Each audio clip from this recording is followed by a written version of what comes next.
विरोध हो रहा है, आप समझाने आए थे, आप इनके खिलाफ लोग हो गए, कह रहे हैं कि आप दलाल हैं, आप एजेंट हैं, आप ही का विरोध शुरू हो गया। अच्छा, क्या हो गया? मेरी बात आप समझ। पहले तो 10,000 के चलते ये जीत नहीं है, ये जीत है फर्जी, चोरी। SIR जो हमारे नेता की शंका थी वो साबित हुई। 49,000 पूर्णिया में वोट कटे।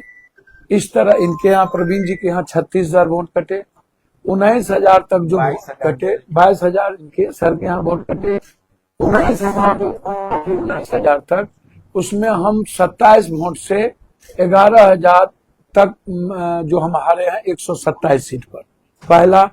दूसरा कि लगभग 83 पॉइंट कुछ % सीट पर इंडिया गठबंधन को बैलेट पेपर में अधिक वोट है। हम बैलेट पेपर में चुनाव जीत रहे थे और हमको मशीन में चुनाव हराने का प्रयास किया गया। किसी भी मंत्री को बैलेट पेपर में 2-3 मंत्री को छोड़ के तीसरे का नहीं है, हमको किया गया। तीसरा, 7 करोड़ 42 लाख वोट थे। 7 करोड़ 42 लाख के बाद 7 करोड़ 45 लाख कहां से हुआ?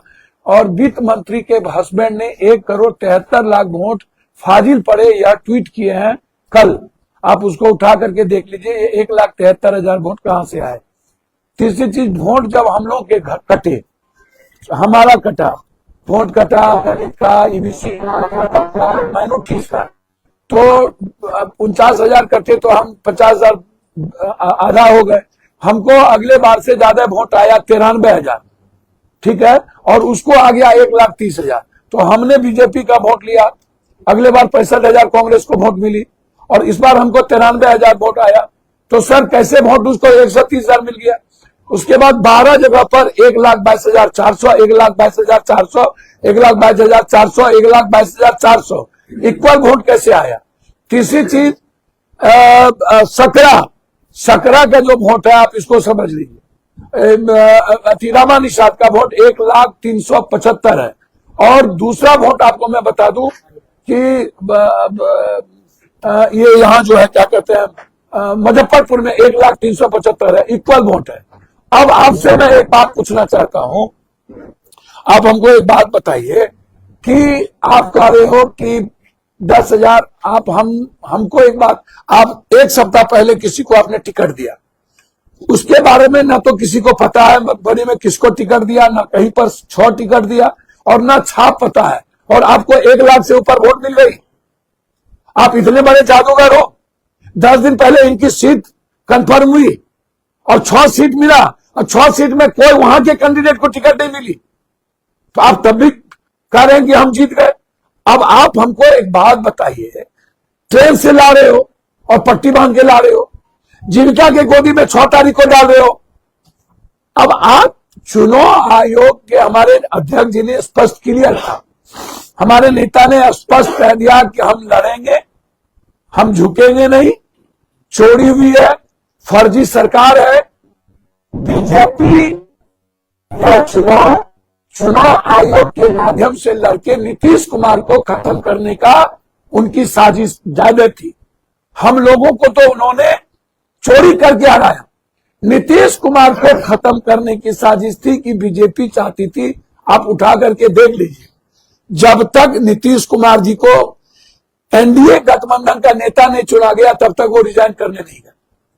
आप समझिए मजबूरी, आप इसको समझ लीजिए।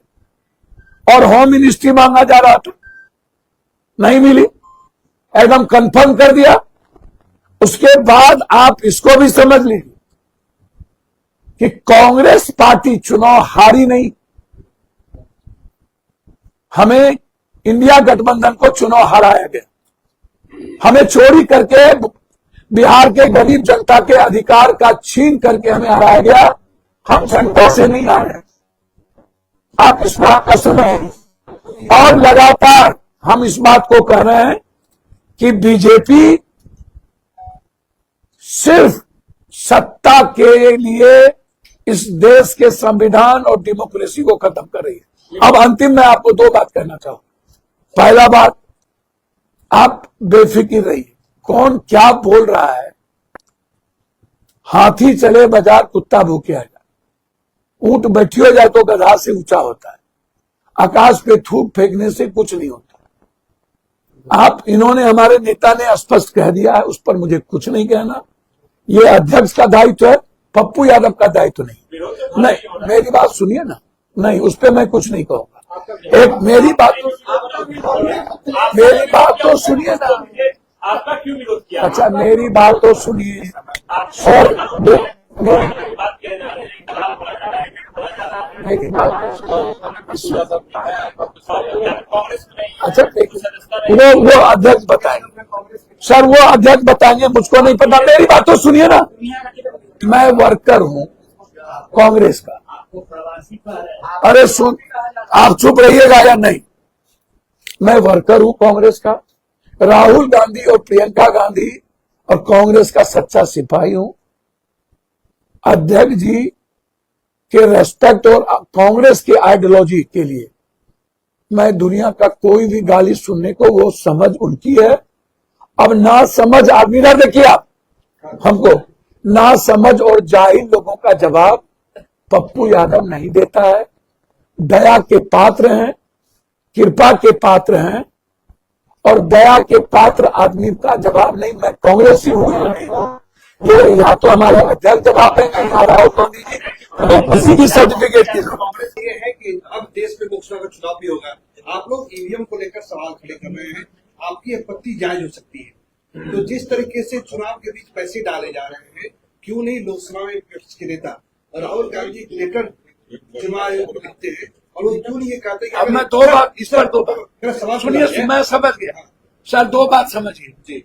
मैं दो बात करना चाहूंगा, सिर्फ दो बात जी पहली बात, हम वीवीपैट की काउंटिंग चाहेंगे। जी हमारे नेता भी लगातार ये सवाल उठा रहे हैं, वीवीपैट का मैं काउंटिंग चाहता हूं। दूसरी बात, जो हमारे नेता के खिलाफ 172 आदमी ने चिट्ठी लिखा है, मैं उसकी पूरी संपत्ति की जांच चाहता हूं, और वो लोग बीजेपी के दलाल कैसे रहे हैं, वो 172 आदमी, और किस तरह उन लोगों की साजिश बीजेपी के साथ कैसे रहा है। मैं उन 172 लोगों की इंक्वायरी चाहता हूं कि ये लोग अपने संपत्ति को डिस्क्लोज करें, कि इन लोगों के पास कितनी संपत्ति है और ये संपत्ति कैसे आई, और बीजेपी के कहने पर किस तरीके से ये राहुल गांधी जी 172 आदमी कंट्री में नहीं है ना, 172 आदमी से कई करोड़ ज्यादा कंट्री में, 37 करोड़ लोग कांग्रेस और राहुल गांधी की आइडियोलॉजी से जुड़े हुए हैं, 37 करोड़। इसलिए आप लोगों से विनती है, ये चाटुकार लोगों का बयान